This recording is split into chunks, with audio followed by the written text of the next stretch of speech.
నమస్తే, నేను సిరి. తెలంగాణలో, ఆంధ్రప్రదేశ్లో అంటే గవర్నమెంట్స్ అయితే చేంజ్ అయిపోయినాయి. కానీ వీళ్ళు గతంలో ఎలా అనుకున్నారంటే, ఇప్పుడు మేమున్నాం, ఇంకా వచ్చే కాలంలో కూడా మేమే ఉంటాం అనుకొని వాళ్ళకి నచ్చినట్టుగా ఏది పడితే అది, ఎవరికి పడితే వాళ్ళకి ఇష్టానుసారంగా అన్ని దారదత్తం చేయడం జరిగింది. అట్లనే ఇక్కడ తెలంగాణలో చూసుకున్నట్టయితే ఏదైతే ఫార్ములా ఈ రేస్ ఏదైతే మనకి తెలుస్తుందో, కేటీఆర్ గారి అరెస్ట్ అని కూడా మనం వింటున్నాం. సో అసలు ఏం జరిగింది ఇక్కడ ఏంటంటే క్విట్ ప్రోకో చాలా వరకు జరిగింది అన్నట్టు, అంటే అక్కడ జరిగింది ఇక్కడ జరిగింది అన్నట్టు కూడా చాలా వరకు అయితే మనకి కథనాలు అయితే వినిపిస్తున్నాయి. వాస్తవాల్ని మనకి వివరించడానికి మనతో పాటు ఉన్నారు సీనియర్ జర్నలిస్ట్ దుర్గా కుమార్ గారు. నమస్కారం సార్. నమస్తే సిరి, మన వీక్షకులు కూడా నమస్కారం సార్. ఇప్పుడు చూస్తున్నట్టయితే ఫార్ములా ఈ రేస్, సో అందులో కేటీఆర్ గారి ముందే ఇచ్చారు, అంటే నెక్స్ట్ కూడా మా ప్రభుత్వమే వస్తుందని చెప్పేసి చాలా వరకు డబ్బులు ఇవ్వడం జరిగింది. మనం చూసాం కూడా ఎన్ని కోట్లు అనేది కూడా వాళ్ళు మెన్షన్ చేశారు. సో ఇది ఇక్కడే కాదు, ఇక్కడ అంటే ఇక్కడ మూలాలని కదిపితే ఆంధ్రాలో అక్కడ కదులుతున్నాయి, మొత్తం వేళ్ళని అక్కడి వరకు కూడా వ్యాపించాయి అని చెప్పేసి మనకి అర్థమవుతుంది. సో ఏంటి సార్ ఈ క్విట్ ప్రోకో అక్కడ వరకు ఎట్లా వెళ్ళింది, అసలు ఏం జరిగింది దీని వెనక, అసలు ఇప్పటి వరకు కూడా సరిగ్గా తెలియట్లేదు ఏం జరిగింది అనేది. సో ఏం జరిగి ఉంటుంది అసలు? మీరు అన్నట్టు క్విట్ ప్రోకో అనేది అసలు యాక్చువల్గా మన భారత రాజకీయాల్లో మనం ఇప్పుడు వినలేదు. స్వతంత్రం వచ్చి 75 సంవత్సరాలు అయినప్పటికీ కూడా ఆ క్విట్ ప్రోకో అనేది బహుశా ఫ్రాన్స్లో ఉండిందంట. అంటే ఈ లాభం నాకు ప్రభుత్వం ఒక లాభం చేస్తే ఆ నాయకులకి ఎవరైతే లబ్ధి పొందుతారో వాళ్ళు తిరిగి చెల్లించుకోవటం ప్రైవేట్గా, దాన్ని క్విట్ ప్రోకో అంటారని. కానీ అటువంటి ఫార్ములా ఎక్కడ కూడా మన భారతదేశ చరిత్రలో కేంద్రంలో కానీ రాష్ట్రంలో కానీ జరగలేదు. ఒక్క రాజశేఖర్ రెడ్డి గారి హయాంలోనే జరిగింది, 2009 ఆ ప్రాంతాలు. అయితే అప్పుడు ఏంటంటే రాజశేఖర్ రెడ్డి గారు ముఖ్యమంత్రిగా ఉన్నప్పుడు ప్రభుత్వానికి సంబంధించిన కొన్ని వేల ఎకరాలని ప్రైవేట్ వ్యక్తులకి దారాదత్తం చేశారు. వాళ్ళ ద్వారా వీళ్ళు పెడుతున్న కంపెనీల్లో, కొత్త కంపెనీల్లో షేర్ల రూపంలో పెట్టుబడులు తీసుకున్నారు. అంటే యాక్చువల్గా కొత్త కంపెనీ షేర్ 10 రూపాయలు అంటే దాని ఫేస్ వాల్యూ 10 రూపాయలే ఉంటుంది తప్ప కొన్ని వేల రూపాయలు ఉండే అవకాశం లేదు. ఏదైనా బాగా లాభసాటిగా ఎస్టాబ్లిష్డ్ కంపెనీసు, టాటాసు, బిర్లాసు, ఇలా పెద్ద కంపెనీల రిప్యుటేషన్ ఉన్న కంపెనీల షేర్లు అధికంగా ఉంటాయి ముఖ విలువ కన్నా. కానీ వీళ్ళు పెడుతున్న కొత్త కంపెనీల్లో కూడా అది అసలు ప్రొడక్షనే స్టార్ట్ కాలేదు. అందులో అది లాభసాటి అయిన వ్యాపారాలు కూడా కాదు. సపోజ్ మీడియా ఉంది, మీడియా లాభసాటిగా రావాలంటే 15 ఏళ్ళు పట్టొచ్చు, ఒక్కోసారి అంతకన్నా కూడా ఎక్కువ కూడా పట్టొచ్చు, రాలేకపోవచ్చు కూడా. ఎందుకంటే మీడియా అనేది పూర్తిగా లాభసాటి అంశం అని చెప్పలేము, పెద్ద డిమాండ్లో ఉన్న అంశం కాదు.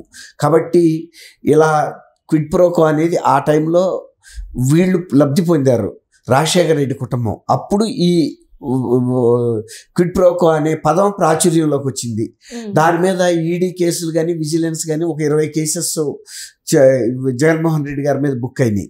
అవి 12 సంవత్సరాలుగా వాటి విచారణకు నోచుకోలేదు. అది సిబిఐ హైదరాబాద్ కోర్టులోనే పెండింగ్లో ఉన్నాయి. విచారణ అయితే పూర్తయింది, ట్రయల్ అయితే జరగలేదు. అంటే దర్యాప్తు పూర్తయింది, విచారణ మాత్రం పూర్తి కాలేదు. దానికి రకరకాల అడ్డంకులు సృష్టిస్తున్నారు. అట్లాగే ఇప్పుడు ఇక్కడ జగన్మోహన్ టీఆర్ఎస్ పార్టీ కూడా 2014 నుంచి 2014 నుంచి 2024 వరకు అండ్ 23 వరకు అధికారంలో ఉంది, 10 సంవత్సరాల పాటు ఇక్కడ తెలంగాణలో.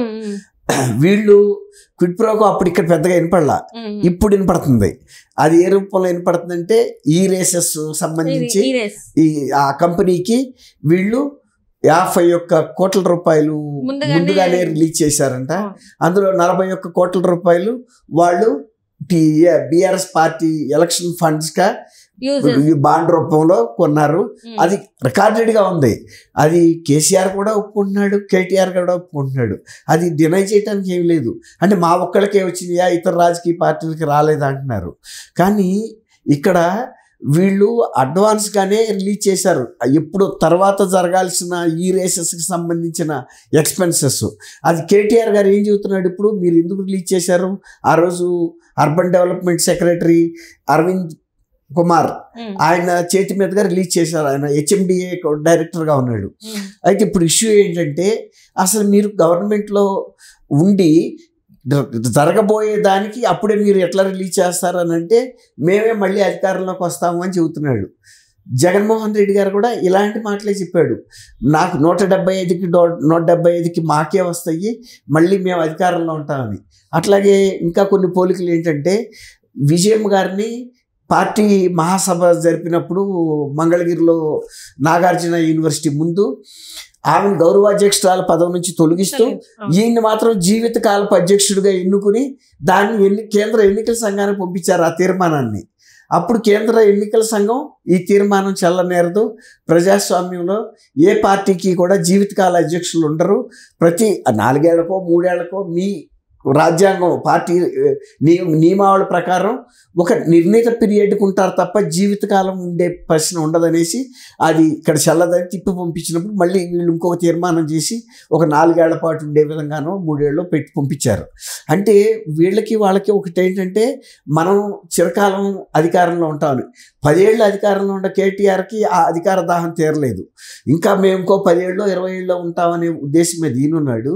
తర్వాత జగన్మోహన్ రెడ్డి గారు 175కి 175 మళ్ళీ మాకే వస్తాయి అని చెప్పుకున్నాడు. మేమే అధికారంలో కొనసాగుతామని చెప్పి పోలీస్ అధికారుల్ని దుర్వినియోగం చేసిన సందర్భంలో ఆ అమ్మాయి ఉంది కదా జత్వాని, కాదంబరి జత్వాని, ఆ అమ్మాయిని అరెస్ట్ చేసి తీసుకురమ్మంటే పోలీసులు సందేహించారు. మేము వెళ్ళి తీసుకొస్తే రేపు మళ్ళీ ఈ కేసు మా మీదకి వస్తుందని. కానీ అప్పుడు వాళ్ళు ఏం చెప్పారు, రేపు మళ్ళీ అధికారంలోకి వచ్చేది మేమేను, కాబట్టి మీకేం ఇబ్బంది ఉండదని. అప్పుడు పిఎస్ఆర్ ఆంజనేయులు, టాటా వీళ్ళు ఏం చెప్పారు, అతనికి విశాల్ గున్నీకి అతను భయపడ్డాడు, నేను వెళ్ళి తీసుకురాను, ఇప్పటికే నాకు ట్రాన్స్ఫర్ అయ్యింది, వెళ్ళిపోతాను, నన్ను రిలీవ్ చేయమని.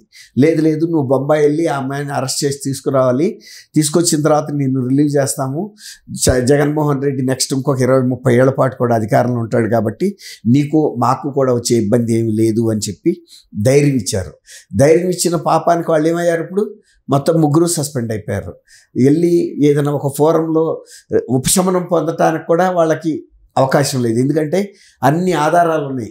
ఇప్పుడు ఫస్ట్ ఏదన్నా ఒక కోర్టుకి వెళ్ళినప్పుడు వాళ్ళు చూసేది మీరు ఎంత క్లీన్గా ఉన్నారు అని. ఎవరైతే ఉపశమనం కోసం వచ్చారో వాళ్ళు ఒక క్లీన్ క్యారెక్టరా కాదా. కానీ మీరు ఆ అమ్మాయి విషయంలో అధికారాన్ని దుర్వినియోగం చేశారు, తల్లిదండ్రులతో సహా వాళ్ళందరినీ తీసుకొచ్చారు, అక్రమంగా వాళ్ళ ఆస్తులు సీజ్ చేశారు, వాళ్ళ బ్యాంకు అకౌంట్స్ సీజ్ చేశారు, వాళ్ళ గ్యాడ్జెట్స్ అన్నీ లాక్కున్నారు, వాళ్ళ మీద నియంతృత్వంగా వ్యవహరించారు. ఇవన్నీ కూడా కనబడుతున్నాయి. ఇక్కడ అక్కడ కూడా కనపడేది ఏంటంటే అధికారం మాకే శాశ్వతంగా ఉంటుంది అనే ఉద్దేశం మీద ఫండ్స్ దుర్వినియోగం చేయటం కానీ, ప్రజల మీద దాష్టీకం చేయటం కానీ, అధికారుల్ని మభ్యపెట్టడం కానీ, లేకపోతే ఏ అధికారైనా ఊహించి అట్లా అంత నిధులు విడుదల చేసినందుకు వాళ్ళ అరవింద్ కుమార్ పరిస్థితి కూడా ఒక ఐఏఎస్ ఆఫీసర్ అరెస్ట్ అయ్యే పరిస్థితికి వచ్చాడు. అక్కడ ఆంధ్రప్రదేశ్లో ఐపీఎస్ ఆఫీసర్లు చాలామంది వాళ్ళ మీద క్రిమినల్ కేసెస్ బుక్ చేసుకునే పరిస్థితికి వచ్చారు, కేవలం మౌఖికమైన ఆదేశాలు తీసుకోవటం వలన. ఎప్పుడైనా ఏ ముఖ్యమంత్రి అయినా తర్వాత ఉంటాడని నమ్మకం ఎవరికైనా ఉందా, ఏ పార్టీకైనా? గతంలో అధికారులు మళ్ళీ వచ్చిన తర్వాత ఆదేశాలు ఇస్తే చేసేవాళ్ళు, అది కూడా లిఖితపూర్వకమైన ఆదేశాలు ఉంటే అది నిబంధనలకి అనుగుణంగా ఉంటే చేసేవాళ్ళు. ఎప్పుడో చేయబోయే ఈవెంట్కి అంత ముందుగా ఒక ఫారిన్ కంపెనీకి 51 కోట్లు రిలీజ్ చేయటం అంటే అందులో 90% పైన వీళ్ళే దండుకున్నారు, తెలిసిపోతుంది.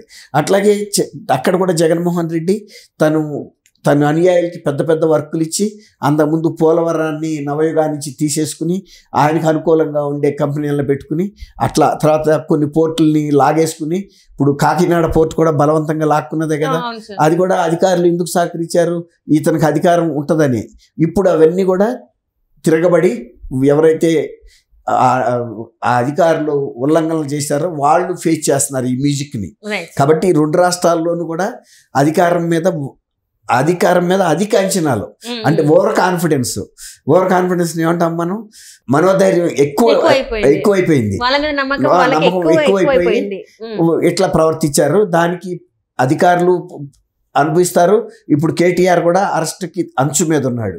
అట్లాగే జగన్మోహన్ రెడ్డి కూడా రేపు అదే పరిస్థితి.